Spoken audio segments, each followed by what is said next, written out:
What's up, y'all? Jeremy Threat here with Newegg, and I am honored by a special guest today. You guys know him from social media, IG, YouTube, TikTok. We have Kevin Lee, magician extraordinaire. What's up, man? Thanks for having me How on. you doing, bro? I've been a magician for the past 8 years. I post a lot of videos on social media to share a new style of magic. I love combining technology and magic, so working with Newegg was just such a natural collaboration. Where did your magical journey start, or how did it come to? I mean, it's a pretty cliche story, but my grandfather, he taught me my first trick. So my parents are from China, and when I was around 8 years old, I visited him, and there was like this push cart behind his home. Sold like tricks, puzzles. He grabbed something, and then he just showed me it. And that literally sparked everything. Your interactions growing up as a kid, that practice of at nutrition, at recess, at lunch, around the schoolyard, instilled in you confidence. And not only that, you learned from it. So magic is learning, ain't it? It is. And I learned something recently. Gaming actually helped my sleight of hand. So my cousin is like 5-6 years older than me. He used to buy a lot of things online, and he would buy from Newegg. So that was the first time I ever heard of it. So we would game all the time. Super Smash Brothers, Mario Kart. And I realized that literally the muscle memory of just being good at the remote control applied to just the endurance of sleight of hand. And a lot of people ask me like, oh, were you just like naturally gifted when you started sleight of hand? No. like far from that. I drop cards every single time. Did I mess up during shows? Yes, all the time.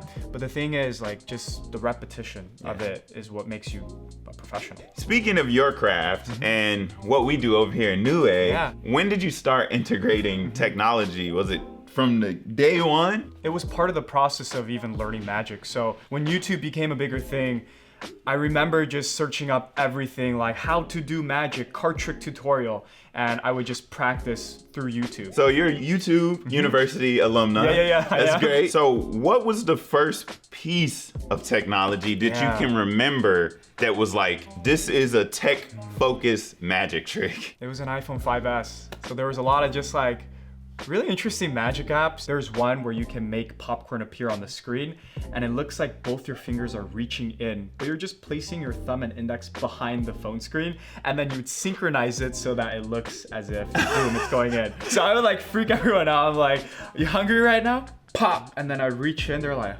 what? I take out an actual popcorn and just eat it. It's essential. Technology is essential to what you do, and now you're TikTok.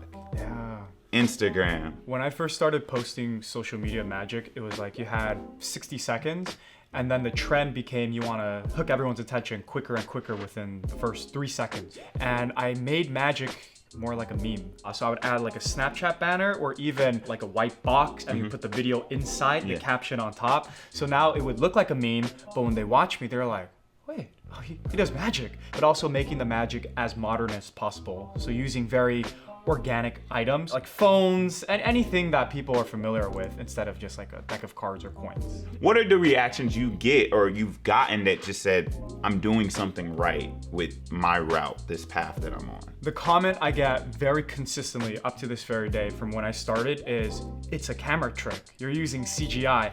I hated this comment at first because it took away from all the hard effort I did to make it foolproof. But the more I realize it, the more I'm like, wait, this is a very good thing, because people think it looks so good that it's a camera trick. So that when they see me online and then one day when they see me in person, they know that I can still do that. So are there any magical milestones that you put before yourself? The biggest milestone for me was being on Penn and Teller Full S. And that was my first time being on national television, performing for my idols of magic. My first time, I wasn't able to fool them, but seeing my parents in the audience, that just made me feel a lot more comfortable. That also showed me how powerful storytelling is in magic, because I added a personal story of mine into my magic routine, and that made Teller like cry and tear up afterwards. That sank inside my mind. Like, I always have to apply stories to my magic, or at least make it somewhat relatable. So after that, I then continued to innovate what I can do in magic, and that was actually inspired by a lot of technology again. Google Translate. When I was learning Chinese as a kid, and I was like thinking, what if you can do a trick where you teach someone else a language instantly? So I created this piece where I have flashcards, English words on one side, Chinese characters on the other side, and they would be able to instantly translate it to the English word. So I took this to Fullest a second time. I did it on Allison Hannigan, the host. So she was able to translate like the words exactly, and I was able to fool them. So that was really, again, a milestone in my career. What is the future for Kevin Lee? Like, what does that entail? I always want to innovate magic incorporating technology because that's always the latest and greatest. So if you see technology today from like years ago, you would think it's magic. Like, how does Bluetooth work? How does GPS work? I want to blur the fine line of what is technology, what is magic, because I don't want people thinking, oh, it's just an app. You did that trick with just a single app. I want them to actually question themselves over and over again.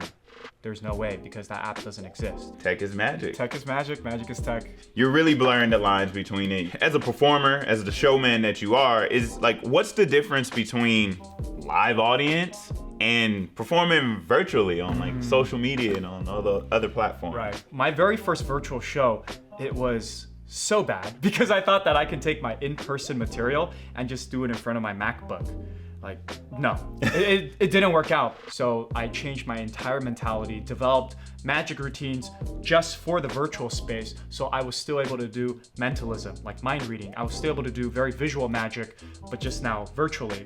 But that taught me so much of incorporating technology. Like, I felt like almost a conductor because I had my extra large stream deck on the side. I bought in studio lights. I had like a Sony camera with just really great focus.